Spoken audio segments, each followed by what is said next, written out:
87-year-old widower Jerry Lain arrived in South Haven, South Texas, filled with anticipation. The neighborhood featured well-kept lawns, tree-lined streets, and welcoming faces, offering Jerry a chance to find peace and community after the recent loss of his wife of 60 years. His new home, a quaint bungalow, symbolized a fresh start and a place where he could enjoy his golden years in serenity. As Jerry settled in, he appreciated the tranquility of South Haven, where neighbors greeted him warmly and children played safely outdoors. This calm environment was a welcome change from the hectic city life he had left behind. However, he soon noticed the community's strict rules, with each lawn perfectly manicured and homes adhering to high standards of aesthetics.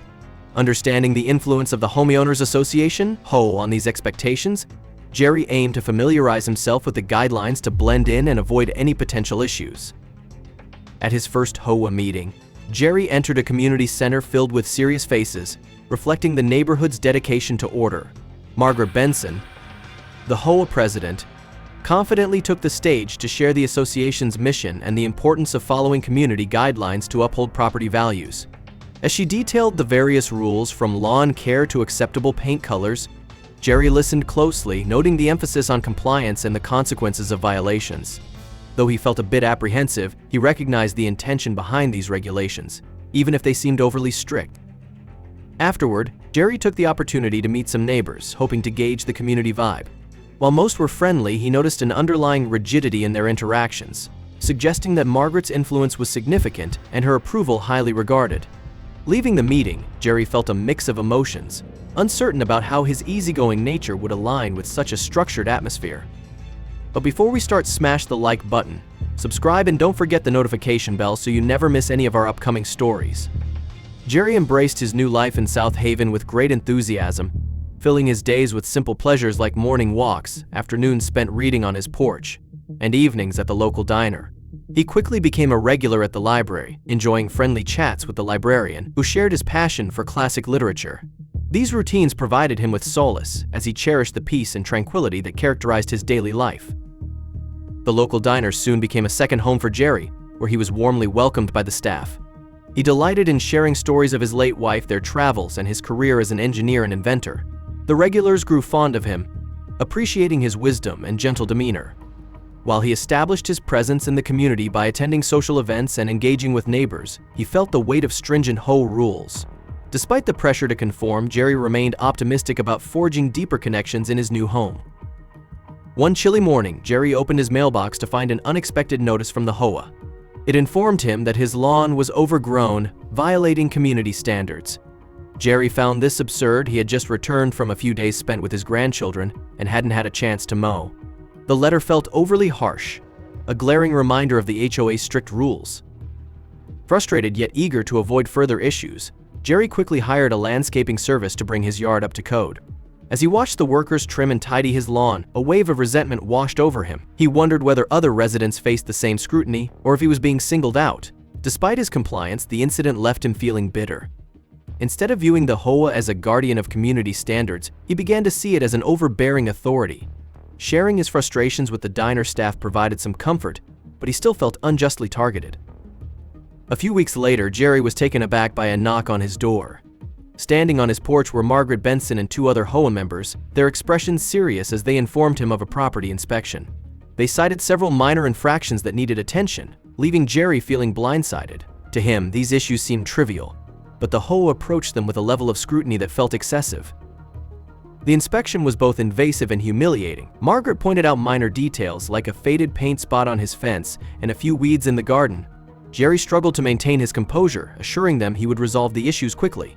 Once they left, he sat on his porch, overwhelmed by a sense of injustice. Seeking peace and community in South Haven, he felt instead like an outsider. Sharing his experience with his neighbor Sarah provided some comfort, as her words of encouragement reminded him he wasn't alone in facing this challenge.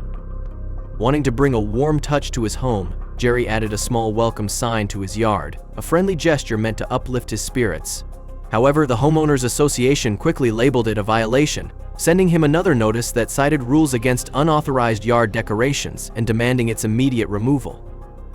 Jerry was stunned. The tasteful sign hardly seemed offensive. He felt the HOA's strict enforcement was unreasonable, and despite his annoyance, he reluctantly took it down, feeling increasingly suffocated by their rigid regulations. While Sarah offered her support, he couldn't shake the feeling that he was battling an inflexible authority, leaving him disheartened. Amid the escalating tensions with the HOA, Jerry found comfort in his friendship with Sarah, a single mother who lived next door. Sarah frequently stopped by for coffee, and their heartfelt conversations provided him with valuable companionship. She confided her own frustrations with the HOA, sharing that she had also been penalized for trivial violations, which only deepened their connection. Their shared experiences forged a strong bond, with Sarah admiring Jerry's determination.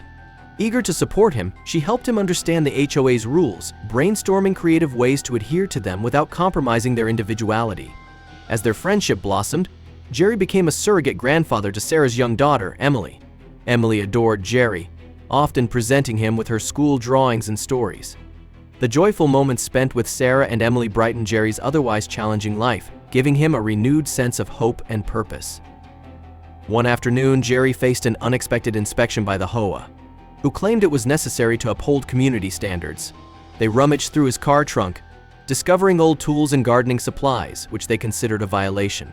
Jerry was taken aback. These personal items seemed irrelevant to the neighborhood's appearance. He felt their actions were an invasion of his privacy and tried to explain that the contents of his trunk were his concern, but his arguments were ignored. The HOA issued another notice, adding to his growing frustrations and leaving him feeling humiliated and powerless. When Sarah and other neighbors learned about the incident, they were outraged. They quickly rallied around Jerry, offering their support and condemning the HOA's overreach. This solidarity instilled a sense of hope in Jerry, reminding him that he was not alone in this fight. With the backing of his community, he felt empowered to stand against the HOA's unjust actions. Eager to declutter and foster connections with his neighbors, Jerry organized a yard sale. After days of sorting through his belongings, he hoped the event would not only free up space in his garage but also bring him closer to his community. The sale attracted many neighbors who stopped by to chat and purchase items. For a fleeting moment, Jerry experienced a sense of belonging. Unfortunately, the joy was short-lived. Just days after the sale, the Homeowners Association HOA issued Jerry a fine for not securing prior approval for the event. This penalty felt like an invasion, as if the HOA was constantly watching him for any misstep. Frustrated by the strict enforcement of what he saw as a harmless community activity, Jerry confided in his friend Sarah. She shared his outrage and urged him to challenge the unreasonable authority that seemed intent on driving him away. In the aftermath of the chaotic yard sale, Jerry found himself lost in reflection, reminiscing about his youth and the adventures he had shared with his late wife. The house in South Haven, intended as a sanctuary for those cherished moments, had instead turned into a source of conflict. However, Jerry resolved not to let the harassment from the HOA overshadow his past. Instead, he began to write about his experiences, using journaling as a therapeutic tool to process his emotions. This newfound focus helped him navigate his struggles with clarity and purpose, transforming frustration into a meaningful outlet for reflection. As the months passed, the tension between Jerry and the HOA continued to escalate. Jerry received more notices, each citing minor infractions. The constant scrutiny made him feel like a prisoner in his own home. The stress and anxiety began to wear on him, affecting his health and overall well-being. Jerry knew he couldn't endure this harassment much longer. Sarah, noticing the toll it was taking on Jerry, decided to take action. She started talking to other neighbors, gathering stories of their own encounters with the HOA. It became clear that Jerry was not alone. Many residents felt the HOA was overly aggressive and unfair in its enforcement. Together, they decided to form a group to address these issues and support one another. The community's growing unrest signaled a gathering storm. With Sarah's encouragement and the support of his neighbors, Jerry felt empowered to stand up against the unjust practices of the HOA. Motivated by the support from the community, Sarah took the lead in organizing a petition to address the HOA's harassment of Jerry. She spent hours drafting the document, carefully outlining the grievances and demands for fair treatment. Sarah and Jerry went door to door, sharing their story and asking for signatures. The response was overwhelmingly positive, with many residents eager to sign in solidarity. The petition quickly gained traction, and within a week, they had gathered a significant number of signatures. The sense of community and collective action was palpable. Neighbors who had previously kept to themselves began to engage more, sharing their own experiences and frustrations with the HOA. The petition became a symbol of their united stand against the overreach of authority. Sarah and Jerry presented the petition at the next HOA meeting, hoping it would lead to meaningful change. Margaret Benson and the board members seemed taken aback by the level of support Jerry had garnered. However, despite the strong backing from the community, the HOA remained resolute. dismissing the petition and reiterating the importance of adherence to rules. The rejection was a setback, but it also galvanized the community, fueling their determination to continue the fight. Margaret Benson's cold shoulder was a stark reminder of the power dynamics at play. Jerry's hope for a quick resolution faded, replaced by a growing sense of frustration and disillusionment. Despite the setback, Jerry and Sarah refused to give up. They continued to rally the community, organizing meetings and discussing strategies to challenge the HOA's authority. As the weeks went by, the community's resistance grew more organized. They started documenting every interaction with the HOA, gathering evidence of unfair treatment and inconsistencies in rule enforcement. Jerry's home became a hub for these activities, with neighbors frequently stopping by to offer support and share information.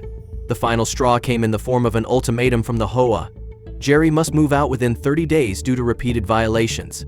The notice was the culmination of months of harassment, and it shattered Jerry's remaining hope. The community was outraged, but the HOA stood firm, citing their bylaws and the need to maintain order. Jerry felt heartbroken and defeated. Jerry began packing his belongings, each item a reminder of the life he had hoped to build in South Haven. Jerry was forced to leave his home, emotionally drained but unwilling to give up without a fight. Though neighbors like Sarah offered support, he faced the move alone, feeling sadness and defiance. Encouraged by his community, he hired a lawyer to challenge the HOA's unfair eviction. On moving day, neighbors helped him pack, showing deep care. As Jerry left, he felt both loss and bitterness, but also determination. His new apartment was lonely, but he found strength in Sarah's continued support and focused on the legal battle. Sarah investigated the HOA and uncovered evidence of unfair treatment and selective rule enforcement. Together with Jerry, and with the support of neighbors, they built a legal case to hold the HOA accountable. As the case progressed, Jerry revealed his impressive background as an inventor and engineer. His experience inspired a new strategy. Together, Jerry and Sarah planned their next steps, not just to fight the eviction, but to bring justice to the entire South Haven community.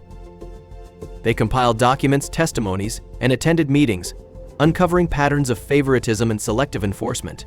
Their findings revealed conflicts of interest among board members and built a strong case, bringing the community closer together. Their lawyer, David Green, was impressed by the evidence and explained the legal process, advising them to file a complaint with the state and prepare for a possible lawsuit. Encouraged by his support, Jerry and Sarah moved forward, and more residents stepped up to share their stories, strengthening the case. As word spread, community support grew. Sarah organized a town hall where residents shared grievances and voted unanimously to back the legal action.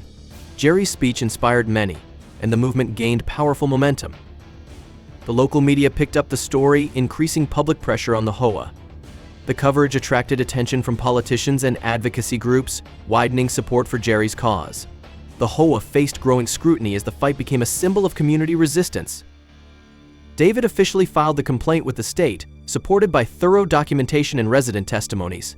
The state launched an investigation, and though the HOA denied the claims, they now face significant pressure as the battle for justice gained ground.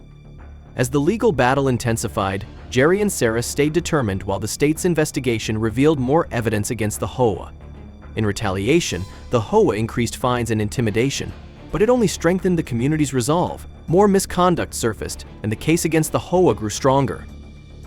The release of the investigation report confirmed the HOA's wrongdoing, shifting public opinion in Jerry's favor. Media and political support followed, and with lawyer David Green, they prepared for court.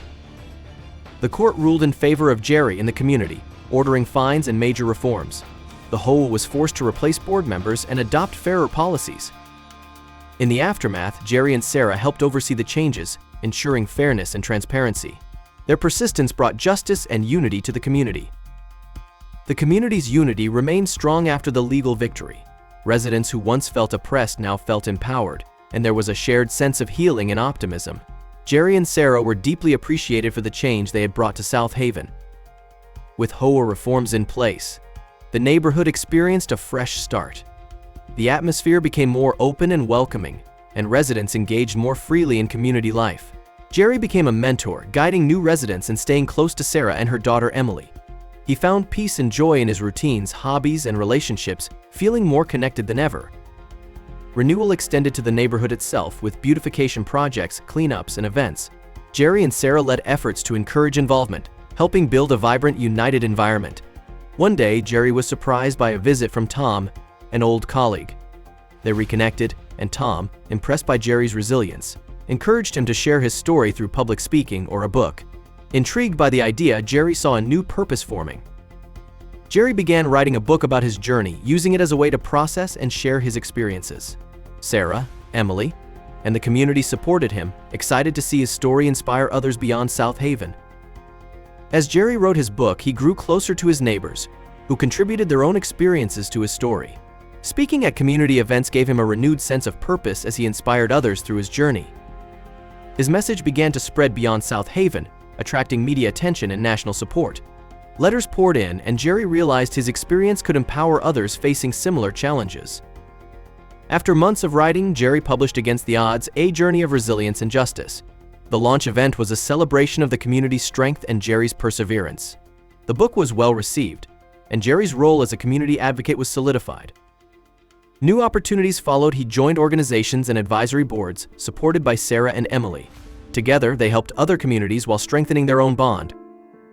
The community of South Haven continued to thrive after the HOA reforms. Unity and cooperation remained strong, with residents actively engaged and proud of their neighborhood. Jerry, still a central figure, inspired others with his experience and leadership. The advisory committee, including Jerry, ensured the HOA stayed transparent and fair. The positive transformation of South Haven stood as a testament to resilience and justice. Just as peace settled, a new threat emerged. A real estate developer proposed a commercial complex near the neighborhood. Concerned about traffic, environmental issues, and the loss of their residential atmosphere, the community quickly united in opposition. Jerry, Sarah, and the advisory committee led efforts, organizing meetings, petitions, and outreach to local officials.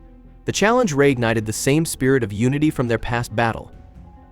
Eventually, the local government sided with the community and rejected the development proposal.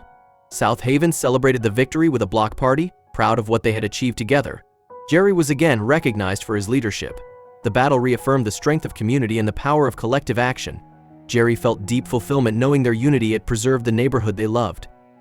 After the victory over the proposed development, South Haven's community felt a renewed sense of unity and optimism. Over the years, South Haven celebrated many milestones, reflecting on their journey and the unity that made it all possible. Jerry, at the center of these celebrations, felt immense pride in the community's achievements, knowing their shared resilience would continue to guide them into the future. Looking back, Jerry felt immense pride in the lasting legacy of their efforts. South Haven was a stronger, more united community, and his role in this transformation was a source of pride. The community's unity, resilience, and determination would continue to inspire future generations. Jerry's story embodied resilience, determination, and the power of community. The legacy he had helped create would guide South Haven for years to come, and he felt optimistic about the community's future, knowing they were strong and ready for whatever came next. Thank you for watching. If you like this story, don't forget to hit the like button, subscription, and ring the notification bell so you never miss our upcoming stories.